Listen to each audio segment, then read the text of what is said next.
Hi there viewers, welcome to episode 9 of The Moaning Show with me, HED Rules 0001, and this week I'd like to talk to you about comedy. Now this one's been a long time in the making. I've been meaning to do it for the past few Moaning shows, but other subjects have cropped up. So, comedy. They say laughter is the best medicine. But unless you're a diabetic, then insulin seems to be the thing to go with. Small joke for you there, pathetic it may be, but that's basically what comedy is all about. Now, comedy in the UK as it is it's alright, but it's not fantastic like it used to be, specifically sitcoms. There was a golden age of sitcoms in the mid to late 70s, and specifically, you know, things like Fawlty Towers, The Good Life, Rise and Fall, Reginald Perrin, Rising Damp, you know, things with major iconic stars. Then there seemed to be a bit of a damp patch in the 80s. I mean, there wasn't a brilliantly good comedy, you know, there and thereabouts, but the mere fact that comedy still exists in a certain degree. I mean, in the late 80s, Red Dwarf was conceived and created, and it's still going on to this day. For all of those who are interested, new series of Red Dwarf on the digital channel Dave next year, early next year as well, I think. But we had Red Dwarf, and in the sort of like early 80s we had the young ones with Rick Mayo, Adrian Edmondson, Nigel Planer, Christopher Ryan. And that sort of like brought about a new aspect of comedy, sort of like with a more violent touch. I think a lot of that was to actually do with Rick and Aid's input, so to speak. Then we had other sort of like small classics like Dear John from John Sullivan, and you know, to quote John Sullivan, it's Only Fools and Horses. You know, classic comedy. Not to mention one of the greatest sitcoms of all time, Blackadder. Now, Blackadder, one of the funniest things ever created. More seasons 2 to 4 rather than season 1, but you know, season 1 had its good aspects and bad aspects.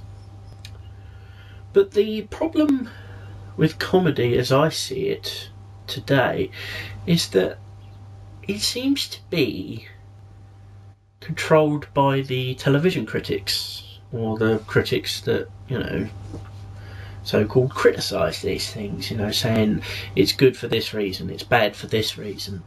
And comedy, as I see it, has fallen into a sort of, it's good because this person says so. And I can't think of a better example of this than the comedies produced, I would say, since the year 2000. Not to say that comedy has deteriorated in any way, but British sitcom is basically dead.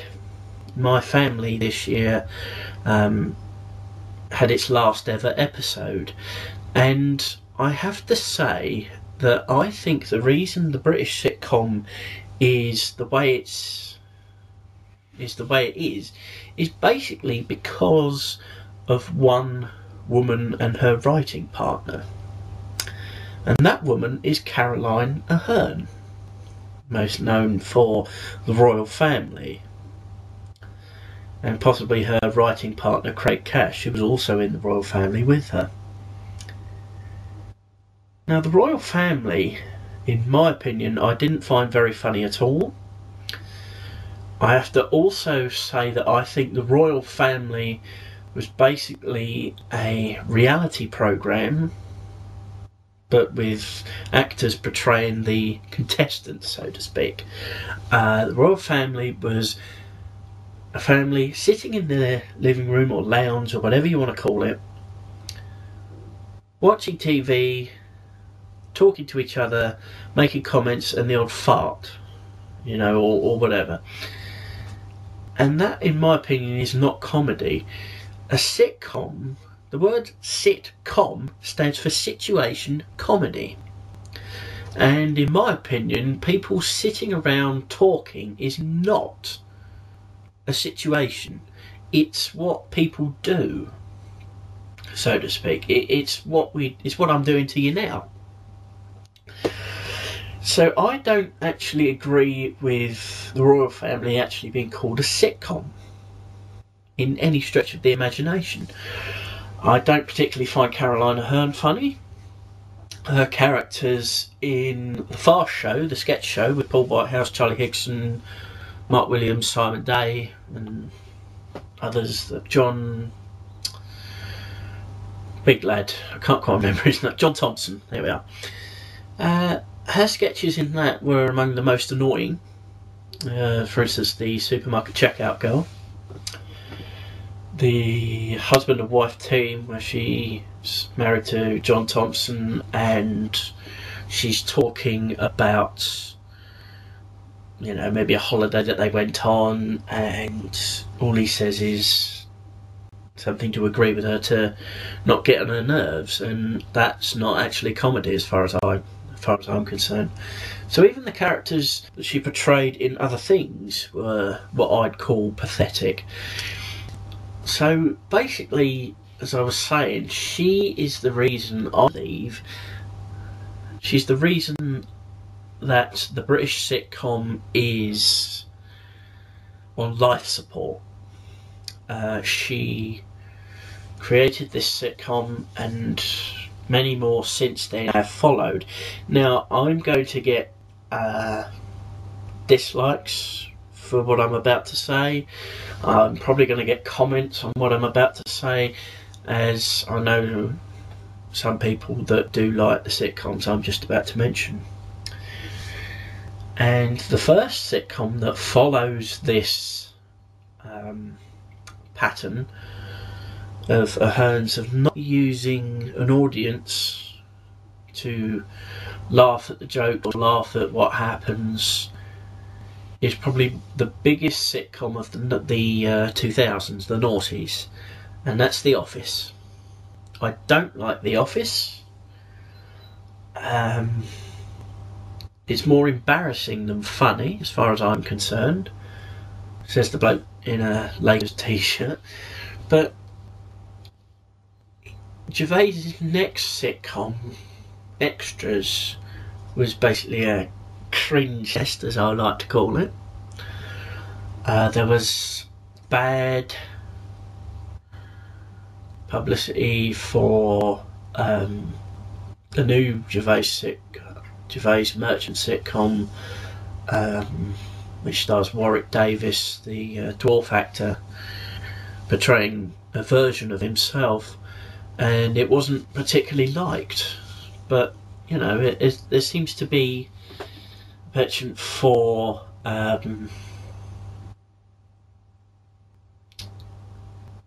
sitcoms that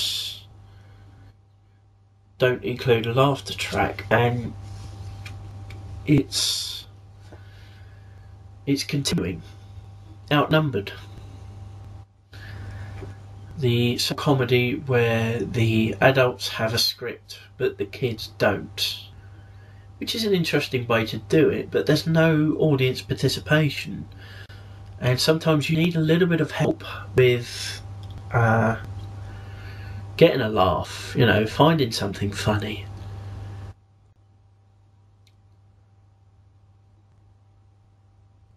The relative sitcoms like that, and I'm going to get big hates for this, big dislikes for this. Gavin and Stacey. I've seen about episodes of Gavin and Stacey. Didn't particularly enjoy either of them. I smiled slightly at one or two bits of the episodes, but I'm not a big fan of comedies that don't contain what we call laughter tracks. As I say, I prefer to have a bit of help with not necessarily finding something funny, but finding the purpose and the premise of said joke or said action funny. You know, this bit leads to this bit. What happens in between should be funny. And with things like Royle Family, Gavin and Stacey, The Office, Extras, Life's Too Short, Outnumbered, I don't see the bit in the middle. It just doesn't make me laugh. But going back to the creation of the Royle Family, I think it was created to try and bring back the great sitcoms. Like I say, I listed Only Fools and Horses, Blackadder, things like that. You know,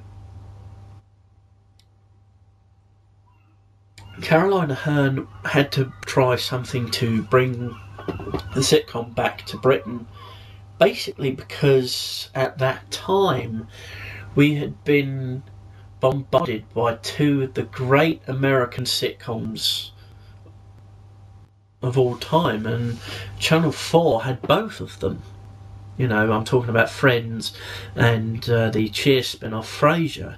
They were completely dominating comedy awards, even British comedy awards for best sitcom and things like that.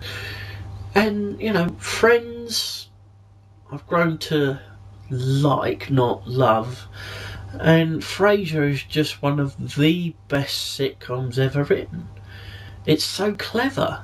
And what's better than seeing, you know, two high socialites, so to speak, get their comeuppance now and again. There's nothing better than seeing people successful and pompous fail. There's nothing better. So that's basically why I think that the sitcoms that we currently call sitcoms were created, to try and combat that. A shining example of a sitcom with a laughter track that beats all of these sitcoms hands down is The Vicar of Dibley. One of the funniest things to ever come out of British TV. Written by, guess who? The guy that writes Blackadder. What more needs to be said? The guy who wrote Four Weddings and a Funeral. The guy who wrote Love Actually. I mean, no more needs to be said. I've just listed those comedies. Funny. Because not only is the situation funny, but you get help in laughing about it. Like I say, I don't need help with the laughter, but when someone finds something funny, if, for instance, if you were to see someone laughing, all of a sudden there's something that clicks in your head that says to you, hold on, that person's laughing. What about? Or if you heard the joke as well, that person's laughing and you begin to laugh as well. For no basic reason. That's the reason you're laughing. Because somebody else is. And that's basically what I'm trying to get at with laughter tracks. You know, that there's a specific part of me that sort of mourns the British sitcom as a whole. You can have the cleverly written sitcoms like Yes Minister, Yes Prime Minister. The cleverness of, you know, Fawlty Towers, the chaos of that as well. The absolute anarchy of The Young Ones and Bottom. And then you come to stuff like The Office, and Gavin and Stacey outnumbered.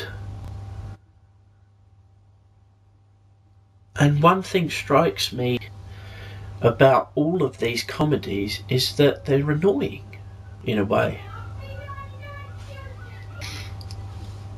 They're annoying in the sense that in each of those sitcoms there's an annoying character that seems to be the winner, so to speak. In Outnumbered it's the kids, in The Office it's David Brent, and so on. In 2003, 2004 I think it was, maybe 2005, Friends and Frasier finished, and America had sort of Will and Grace, and that was beginning to die down a bit as well and finish. And America was beginning to run out of sitcoms. It had lost its two big guns, so to speak. And, you know, America's future with comedy and sitcoms was looking pretty bleak. And before I carry on with what I'm just about to say, I must give a quick mention out to Coupling, written by Stephen Moffat, the current head writer of Doctor Who. Coupling, again, one of these comedies with an audience laughter track, with that sort of participation in it. In terms of what I think, and this is my show, you're quite welcome to make a comment and reply to it in video form, but I think Coupling, at least the first two series, was the funniest thing in the 2000s, sitcom wise. You know, people say My Family, what a brilliant sitcom it was, but in a way it was similar things over and over again. And Coupling, yes, it sort of had the stigma attached to it, but Coupling, just, if you haven't seen it, just type Coupling into Google or YouTube and just have a look at it. You will understand what I mean. It is very, very funny, and is actually autobiographical. It is actually about the relationships that people have, but it is based on a person called Steve and his girlfriend and future partner Susan. But as I say, going back to the American side of things, they lost Friends and Frasier in the same year. That was devastating. Can you imagine a football team having, I don't know, let's say Lionel Messi and Cristiano Ronaldo. A football team having both of those players, and then all of a sudden, bang, you haven't got them anymore. That's what I'm trying to get at. America needed a new sitcom. And, you know, there are others like 2.5 Men, which is massive. Big Bang Theory, which is quite big as well. I've seen one episode of Big Bang Theory, and I haven't seen a single episode of 2.5 Men. Basically because I want to stay loyal to what I actually consider to be America's best sitcom at the moment. A lot of people would say, well, surely the best sitcom is The Simpsons and possibly Family Guy, and I would have to agree in certain terms, but they're cartoons, but they're sort of more adult cartoons, and South Park to some degree. But I personally think America's best sitcom at the moment is How I Met Your Mother, with the main premise: a man in the year 2030 is telling his children the big story of how he met their mother. Simple enough premise, and like I say, Josh Ragnar, Jason Segel, Kobe Smulders, Alison Hannigan and Neil Patrick Harris. Now, I started watching this when BBC 2 showed Series 1. The main reason, basically because of Alison Hannigan. I loved her performances in Buffy, also American Pie.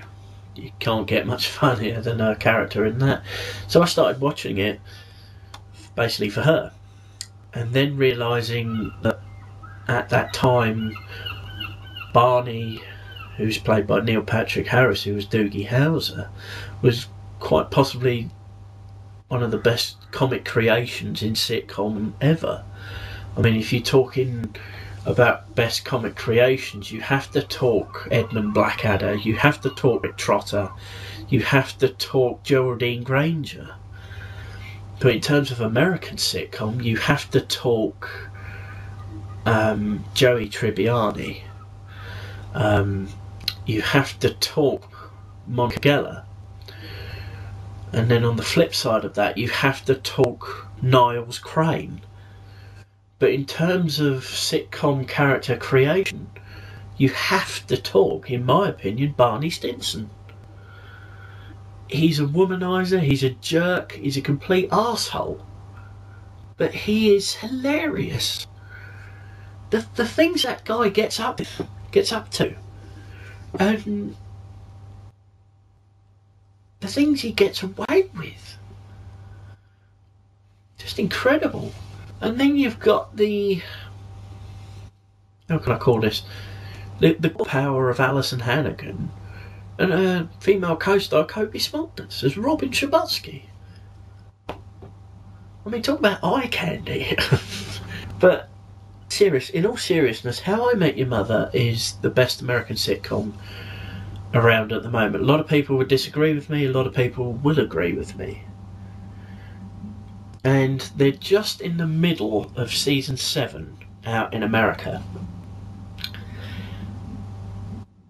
And the BBC showed season 1 of How I Met Your Mother and then just gave up on it.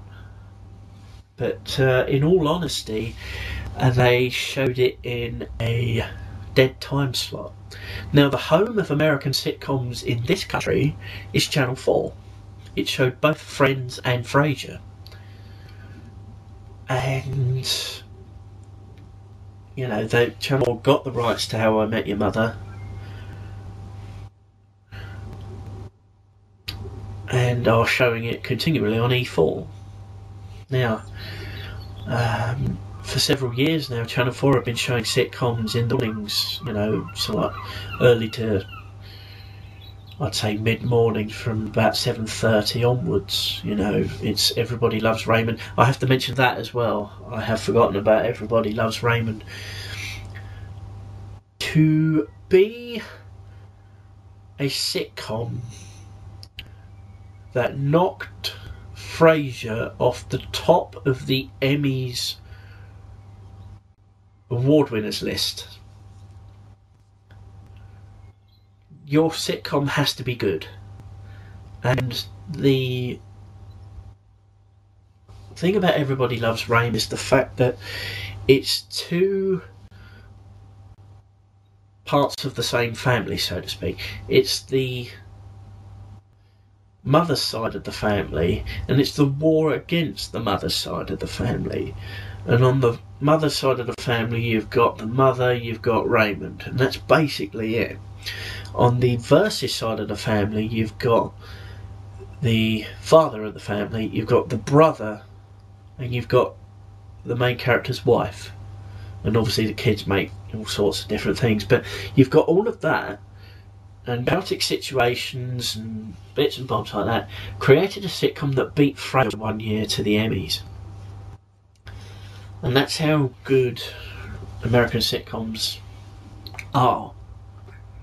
But unfortunately, I personally cannot say the same for UK British sitcoms. It's a sad fact, but it's just the way I see it. Sitcoms need laughter tracks. Sitcoms need a good situation. They need a good sit, as far as I'm concerned. and at present sitcoms don't. I mean, I personally am looking forward to next year's Red Dwarf return. At least another 6 episodes. And we'll see what happens from there. You know, the mere fact that at the moment what appears to be old is new might mean that we get a return of a sitcom, you know, like Dibley, like Fools and Horses, like things like that. And we may see these things again. I mean, earlier this year, Rowan Atkinson said, "Oh, I might be interested in a fresh series of Blackadder." Fantastic, if it's up to the same sort of standard. But you've got to understand that sitcoms are not what they once were. And that's basically what this Moaning Show is about. But in all honesty, I personally think that, you know, sitcoms should be given a chance considering what they're trying to do. There's enough misery, there's enough destruction in this world. So the need for sitcoms, in my opinion, has never been higher. Whether or not we get them is another matter. Like I say, How I Met Your Mother's in the middle of season 7 out in America, and on the what we now call terrestrial channels, you know, 1 to 5, we haven't had a single episode of these American sitcoms. Even a Big Bang Theory and 2.5 Men, you know. I mean, How I Met Your Mother's been on terrestrial telly for 1 season. It's now in the middle of season 7, and there's nothing there on Channel 4. Channel 4 stopped showing Friends recently, but they're not showing anything different. It's I mean, it's obviously up to the controllers of these television channels, but you have to wonder why they're not showing anything new. It's like season 8 of Scrubs. Why can't they put Scrubs on morning? Now that is one difference that I will say. Scrubs and Green Wing. So it's a bit